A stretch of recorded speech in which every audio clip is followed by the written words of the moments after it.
بله مسله دا چې د محلي او په جومات کې اعتکاف، نو د محلي هر جومات کې اعتکاف حکم دا ده. فتاوی محمودیه لیکلي چې بهترینه خبر ده چې په هر جومات کې کم از کم یو کس اعتکاف ته کښېني. که چېرته مثال په طور یو محله یا ښار یو ځای کې اعتکاف یو کس وکړي، نو د ټولو محلي د علاقې والا خلکو غاړه په دې باندې خلاصېږي. نو علامه شامی رحمه الله فرمایي چې د اعتکاف تر یو محلي پورې تعلق ځکه لري، تر یو جومات پورې دا لري چې علامه شامی رحمه الله د اعتکاف په باره کې فرمایي چې د اعتکاف یو قسم تشبیه ورکوي د تراویح سره. نو معلومه ده چې تراویح تر یو محلي تر جومات پورې دي، همدارنګه اعتکاف هم د محلي جومات پورې. نو اعتکاف به محلي د جومات کې به خامخا یو کس ناست د ټولو غاړه به خلاصي. لکه څرنګه چې تراویح چې مثال په طور د جومات کې کېږي، او مقصد دا چې بعض خلک وکړي هغه سنت چې کوم هغه ده د ټولو غاړه پرې خلاصه شي، ټول پرې ګیرېږي نه. نو تراویح خو به هر کس کوي. نو اعتکاف مطلب محلي یو کس اعتکاف وکړي، مطلب دا ټولو غاړه په دې باندې خلاصي. اوس یو جومات د مثال په طور قرآن شوی ده او هغه کې مقصد دا چې 15 وخته مونځ نه کېږي، نو دې کې به اعتکاف نشي کولی. اعتکاف بیا هغه کې صحیح نه ده، ځکه د اعتکاف مبارک کې فرمایي چې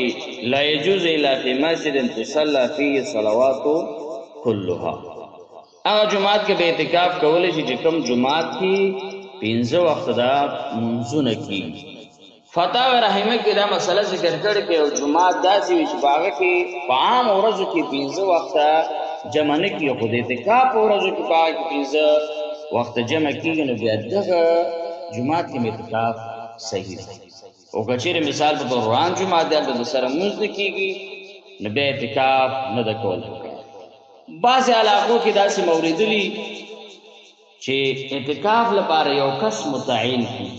بیا هغه لپاره د اعتکاف د کولو مزدوري ورکوي. مثال په طور 10 ورځې اعتکاف ده،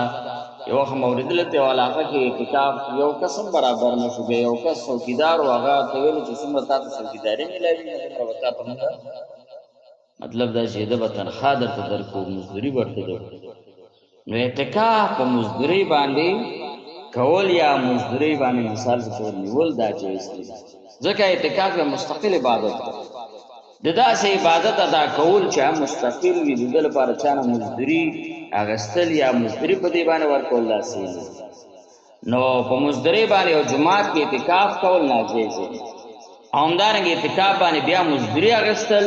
نو دا خو اعتکاف فرضول دي، دا هم ناجیز دی. نو چې کوم د مزدورۍ اعتکاف وي د ده ثواب نشته. او که چېرته یو جومات والا په مزدورۍ باندې څوک اعتکاف ته کښېنو، نو د دې محلې والا نه سنت اعتکاف مطلب چې کوم ذمہداري ده هغه ترې نه ساته کېږي. همدې وجې نه فتاوی شامی کې وایي چې لا یجوز الاستیجار علیها عندنا. زموږ په نسبت باندې په اعتکاف باندې مقصد دا چې مزدوري اخیستل نشته، نه مزدوري ورکول جایز دی، نه مزدوري اخیستل جایز دی. نو که چېرې کوم اعتکاف په مزدورۍ باندې وشو، په دیاړۍ باندې وشو، په تنخوا باندې وشو، د دې محلې د خلکو غاړه په دې اعتکاف باندې نه خلاصي. اوس دا مسله چې آیا د نابالغ هلک یا د نابالغ جنۍ اعتکاف صحیح ده او که نه ده صحیح. فتاوی عثمانیه کې دا مسله ذکر شوې چې نابالغ چې بالغ نه وي، نه جنۍ یا مثال نه هلک، خو عاقل وي، په مونځ پوهېږي، په تلاوت او په ذکر اذکار، مثال عاقل نه پوهېږي دا جومات ته دا عبادت او دې باندې پوهېږي چې مثال په طور داسې مراحق وي، نو اعتکاف د نابالغې جنۍ او نابالغ هلک اعتکاف دا جایز صحیح دی، ځکه اعتکاف دپاره بلوغ چې د دا شرط نه ده. همدارنګې فتاوی رحیمي او مسایل رفت قاسمي والا دا ذکر کړي چې نابالغ هلک که چېرته هوښیار وي او په مانځه پوهېږي او صحیح طریقې سره یې کولی شي، نو د اعتکاف ته کېناستلی شي. خو دومره چې دا اعتکاف به سنت اعتکاف نه وي، بلکې دا اعتکاف به نفلي وي. او که چېرته مثال په طور دغه هلک دا جنۍ نه پوهېږي، نو بیا اعتکاف ته کېناستلی نشي. ځکه چې مثال په طور دی به د جومات په ادب باندې نه پوهېږي، مصلي په ادب باندې به نه پوهېږي، نو بیا مطلب دا چې اعتکاف ته دی نشي کېناستلی. او که چېرې مثال په طور منځونو په د آدابو د جومات پوهېدی، نو مطلب دا چې اعتکاف ته بیا کېناستېدل شته دي. خو دومره ده چې سنت اعتکاف به نه وي. کوم اعتکاف دی؟ نفلي اعتکاف. ځکه سنت اعتکاف په بالغو باندې ده، اما دا چې نابالغ اعتکاف ته کېني نو دا به نفلي اعتکاف. اوس په بعضې اعتکافونو کې استثناء کول، یا مثال په طور یو سړی اعتکاف ته کېني دی، کېناستو د اعتکاف سره د نیت دی چې زه به مثال په طور جنازې له ځم، یا پلانکې بیمار ده هغه تپوس ته هسپتال ته ځم،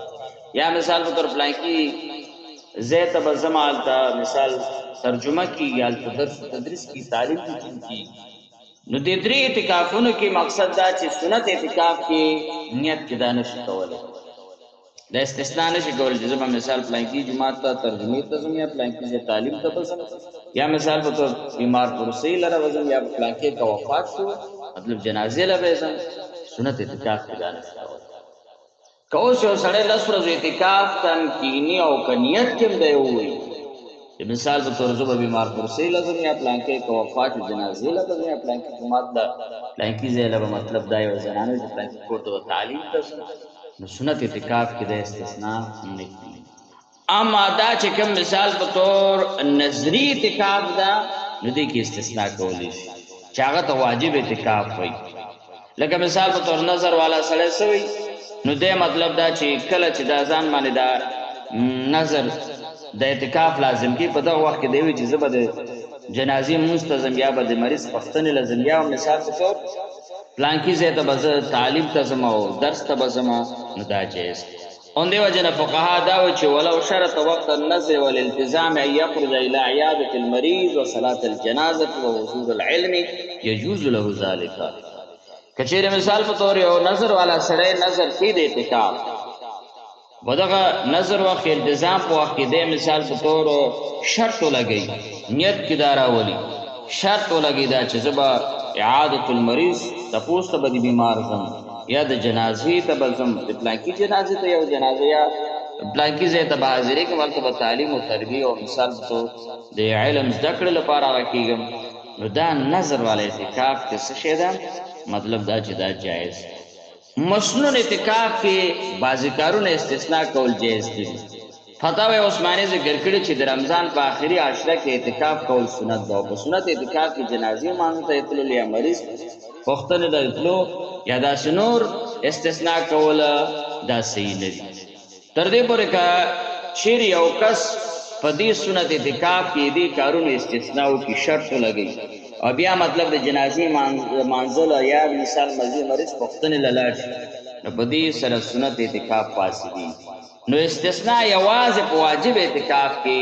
نظري اعتکاف کې صحیح ده، مطلب سنت اعتکاف کې نه ده صحیح. که چېرته مثال په طور دغه سنت اعتکاف کې بعض شیان سره شرط ولګوي یا مثال استثناء وکړي، نو دغه سنت اعتکاف د بیا سنت نه پاتې کېږي، بلکې دا اعتکاف د نفل ګرځي. ځکه سنت اعتکاف هیڅ قسمه استثناء نه قبلوي، یو قسم شرط هم نه قبلوي. نو دومره فرق شو چې نظري اعتکاف او سنت اعتکاف فرق ده، چې په نظري اعتکاف کې د بعضو څیزونو استثناء صحیح ده، خو په سنت اعتکاف کې صحیح نه ده. اوس معتکف لا د جمعې مانځه لپاره بل جومات ته تلل چې کله به دې جومات کې لمونځ نه کېږي، دغه مسله مثال په طور یو جومات ته 5 وخته لمونځ کېږي، خو جمعې لمونځ پکې نه کېږي، او دی دلته اعتکاف ته ناست ده. که چېرې مثال په طور یو اعتکاف کوونکی په داسې جومات کې اعتکاف وي چې هلته د جمعې لمونځ نه کېږي، نو د شریعت نه د ګاڼه ده لپاره اجازه شته چې جمعې مانځه لپاره بل جومات ته لاړ شي. او که هغه جومات مثال په طور لږ لرې وي، نو اعتکاف کول لپاره اعتکاف کوونکي لپاره د زوال نه مخکې هم تل مطلب دا چې هغه لپاره جایز دی. خو دومره چې د اعتکاف کوونکي لپاره داسې وخت کې روانېدل پکار چې هلته په اسانۍ سره دې ورسي، او په اطمینان سره هغه جومات کې د جمعې لمونځ چې کېږي هلته مخکې د جمعې لمونځ د سنت وکړي، او بیا د لمانځه نه پس دومره هلته ایسارېدل ته جایز دي چې څومره وخت هغه باقي سنت دی هلته کولی شي، او بېرته مطلب دا چې واپس راځي. نو اعتکاف کچیر مثال په تور دا اعتکاف کوونکي په همدغه جومات کې مثال په تور ما د هغه جومات ته تللی دی جمعې مانځه والا جومات ته تللی ده نو دی به هغه ځای کې ډېر نه ایسارېږي دومره مطلب دا چې ایسارېدل چې دی هلته جمعې لمونځ وکړي او مقصد دا چې هغه سنت هغه نه چې څومره وخت بعد د مانځه نه چې کوم سنت د جمعې مانځه دومره ایسارېدل ورته جایز دي نور ایسارېدل ورته جایز نه دي اوس که چېرې داسې وشي چې د عذر د وجه نه یو جومات کې جمع لمونځ نه کېده اعتکاف کوونکي لا بل جومات د جمعې مانځه دپاره تلل دا صحیح دي نو که د یو څه عذر په وجه په یو جومات کې د جمعې جمع لمونځ نه کېدلو نو معتکف بل جومات ته د جمع لمانځه لپاره تللی شي او دا چې سړی چې په کوم جومات کې اعتکاف کوي نو د دې دپاره دا ضروري ده چې په دغه جومات کې به 15 وخته لمونځ کېږي او که چېرې د څه عذر په وجه باندې یو جومات کې د جمعې لمونځ کول ممکن نه وي نو بیا اعتکاف کوونکي د بل جومات ته د جمع لمانځه دپاره تلل هم جایز دی اوس که چېرې مثال په طور یو جومات کې اوبه نه وي اعتکاف ته ناست یې اوبه نشته دي اوبه مثال په طور څه عذر د وجه نه نو فتای محمودیه کې ذکر کړي چې کله د معتکف اودس مات شي او په جومات کې اوبه نه وي نو اوبه د جومات نه بهر وي او څوک د اوبو راوړلو دپاره هم نه وي نو معتکف لپاره د واجب اودس دپاره کور ته تللی شي هلته بیا اودس کولی شي او فورا دې ته واپس راځي یا مثال په طور داسې بل ځای هغلته د اودس کې اوبه وي مثال د جومات نه بهر وي نو دا مقصد دا چې دی هلته تللی شي خو چې دا اودس واجب اودس مطلب مانځه لپاره دی اودس کوي نو که چې مثال په طور متکفانه د خپل کور مطلب د جومات نه خپل کور ته لاړ شي اوبه پسې یا مثال په طور داسې بل ځای چا نه اوبه هغه کې وغواړي نو دا کولی شي خو دومره ده چې دا به هغه اودس وي چې کوم واجب اودس چې د مانځه لپاره هم مستحب اودس لپاره دا مسله نه ده نو د جومات نه وتلل معتکف لپاره جایز نه دي خو که داسې ضرورت اوس پیښ شو